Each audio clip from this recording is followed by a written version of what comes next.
તો હેલો મિત્રો, હર હર મહાદેવ બધાને ગુડ મોર્નિંગ. અને મજામાં તો છો ને બધાય? જો કે મજામાં. જો આપણા વ્લોગ જોતા હોય એમાં શું કાંઈ ઘટે જ નહીં, રોજે રોજ ને મોજે મોજ. તો હવે હું નીકળું છું ગોડાઉને જવા માટે. આપણે થઈ ગઈ છે શ્રાવણ મહિનાની શરૂઆત, રેડી. એટલે મહાદેવના ભક્તોને મોજે મોજ જ હોય, અને એ તો પાછી રોજે રોજ. એટલે અત્યારે તો હું નીકળું છું મંદિરે જવા માટે, પછી ત્યાંથી જવું આપણે ગોડાઉને.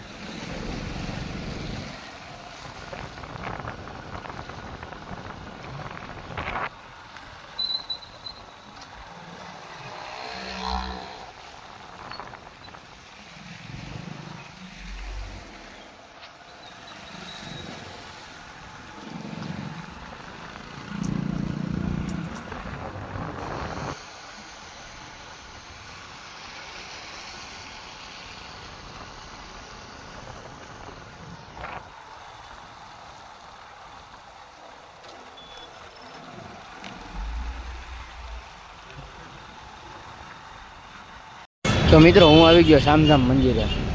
આવીને જોઈને જ્યાં સિંહ ગાયબ થઈ ગયો. જો ક્યાં વહી ગયો છે ભાઈ, ક્યાંય ગીર બીર સાઈડ આવી ગયો હોય તો મોકલજો. આ પર એડ્રેસ ગોતવામાં ભી પડે, અમારે એડ્રેસ નથી મળતા. અહીંથી એક સિંહ વહી ગયો, એમાં કાંઈ વાંધો નહીં. હવે આપણે જઈ દર્શન કરવા ભોળાનાથના.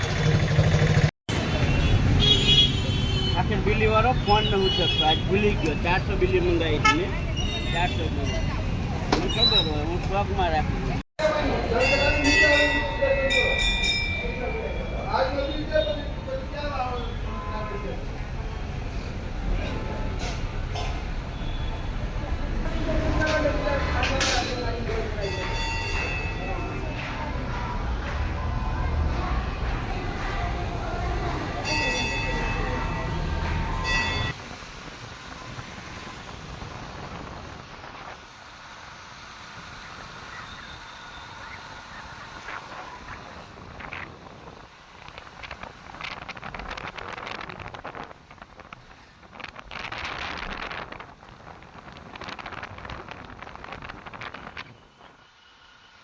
કે લાંબુ કામ છે નહીં, કટિંગ તો છોટું કરે છે. આપણે ઓફિસમાં બેઠા બેઠા નેનો ગ્લાસના 2 પીસ વેચી નાખ્યા. બાજુમાં રાજ માર્બલમાંથી કસ્ટમર આવી ગયા હતા, જાણીતા હતા. તો પછી નેનો ગ્લાસ દઈ દીધો એને. અને હવે આપણે બેઠા શાંતિથી બીજા કસ્ટમરની વાટે, કોઈ કસ્ટમર આવે. તો મિત્રો, છોટું એ મશીન બંધ કરી દીધું છે અત્યારે, અને જમવાનો ટાઈમ થઈ ગયો છે. એટલે છોટું જમવા બેસી ગયો છે. અને હું હવે થોડીક વારમાં જમી લઉં, થોડીક વાર માટે આરામ કરી લઉં, પછી પાછું કામ કરું. તો મિત્રો, અત્યારે આપણે થઈ ગયા નવરા. અને આજે બપોરે જમવાનું તો હતું નહીં, કેમ કે સોમવાર છે, શ્રાવણ મહિનાનો, એટલે ઉપવાસ હતો. તો આપણે હવે કરશું આરામ 3 વાગ્યા સુધી.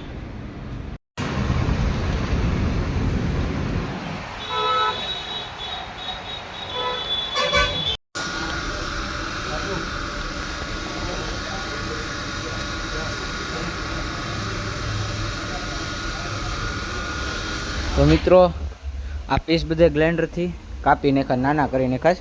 પાટલા ઉપર ચડાવવામાં વાંધો ન આવે, તકલીફ ન પડે એટલે. અને હવે પિંક માર્બલનું કટિંગ શરૂ કરવાના છીએ અમે.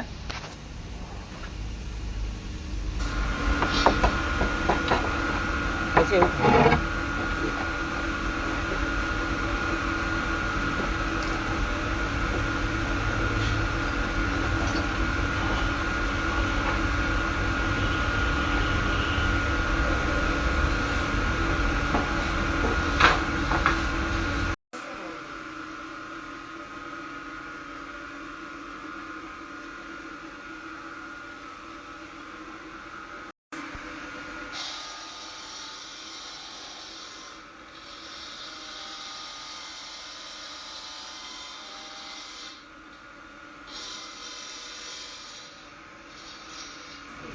તો મિત્રો, આ ગાડી આવી ગઈ છે કોટડા ગ્રેનાઇટ ભરવા માટે. આપણે ભરાઈ દઈએ પેલા ગ્રેનાઇટ આ લોકોને.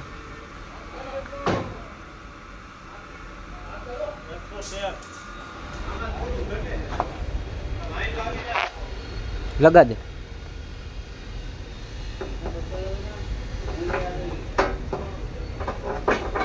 બસ બસ ચલે. ચાલ.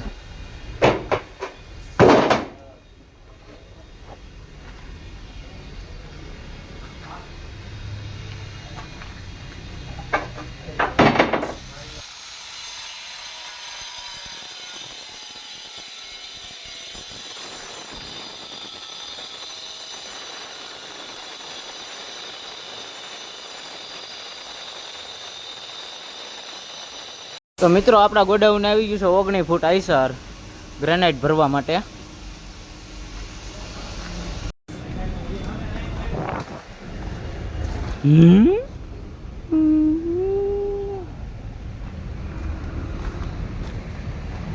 ગાડી લાગી ગઈ છે. પિંક માર્બલ ભરવાનો છે આમાં. ગામ ગામ કયું છે તમારું ગામ? રાજસ્થાનનું ગામડું છે. જવાનું સાંજે એમ ને? સામાન બામાન ભરી લીધો? ટિકિટ લખાઈ નાખી? બસમાં જવાનું કે હાલીને? હેલિકોપ્ટરમાં?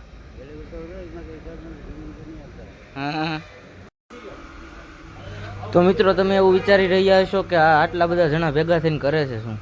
તો આજે આખો બ્લોક ઊભો કરેલો હોય જે ઘોડી ઉપર, એની પાછળ લાકડાનું પેકિંગ મૂકવામાં આવે છે. એ પેકિંગ અત્યારે કાઢી રહ્યા છે કેમ કે ઓછો સ્ટોક થઈ જાય એટલે ઘોડી ઉપર જે સ્ટોક હોય એકદમ સીધો રહે છે. એના લીધે પડી જવાની બીક લાગે છે ચોમાસામાં. તો અત્યારે એ પેકિંગ કાઢી અને બ્લોકને થોડોક ત્રાંસો કરવામાં આવે છે એટલે પડવાના ચાન્સ ઓછા રહે.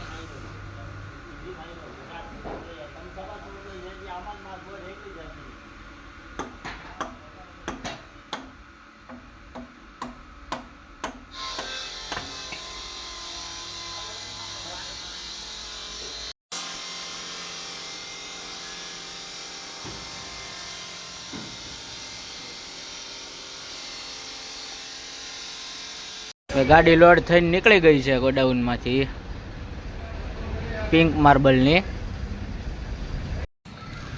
તો મિત્રો આપણે કાઢી લીધું નવું હથિયાર કેમ કે ઓલું જૂનું હથિયાર હતું ને પાણીમાં પલ્લી પલ્લીને કાઢી ગયું હતું. એ જો હાથમાં વાગ્યું હોય ને તો ધનુર ઉપડી જાય એવું થઈ ગયું હતું. એટલે હવે કાઢી લીધી નવી ટેપ આપણે અને હવે જો કામે ચડીએ આપણે. હવે જોવા જાય કેટલું આવ્યું. 11 આ રહા ડાયરેક્ટ પકડીને ઊંચું કરવા જાય ને એટલે નીચે ભીનું હોય એટલે ડાયરેક્ટ તૂટી જ જાય વચ્ચેથી. ઊભું કરી નાખવાનું. જો આ રીતે ઊભું કરીને પછી તું તો લે ને તો ન કાંઈ થાય. કાંઈ વાંધો નહીં, બીજો કાઢી નાખ્યો પટો એમ. આમને જવા દો ને ફર્મમાં માપમાં. 7 વાગી ગયા છે. 7 સાંજના. અમારે તો કાપવાનું કામ ચાલુ છે કટિંગનું કેમ કે આજે ઓર્ડર વધારે છે અને આજ હું હતો ને કાપવામાં મદદ કરાવું છોટું ને કેમ કે કાકાજી દેશમાં વહી ગયા છે.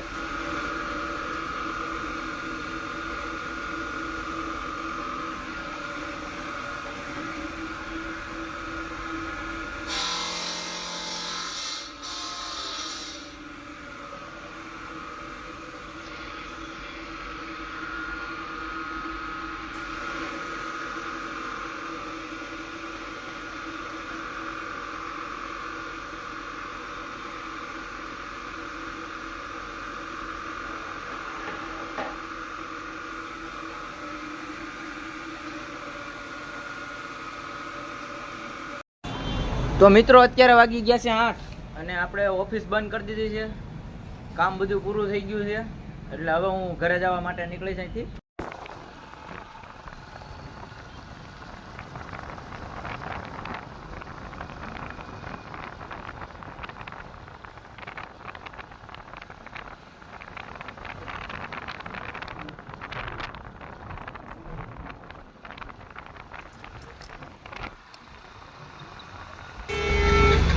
આપણા ઘરે રહીને જમી કાઢવીને હવે નીકળી ગયા છીએ.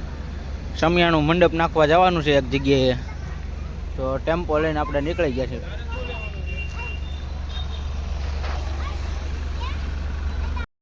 તો હવે ડ્રાઇવિંગ સીટે બેસવાનો તમારો ભાઈ.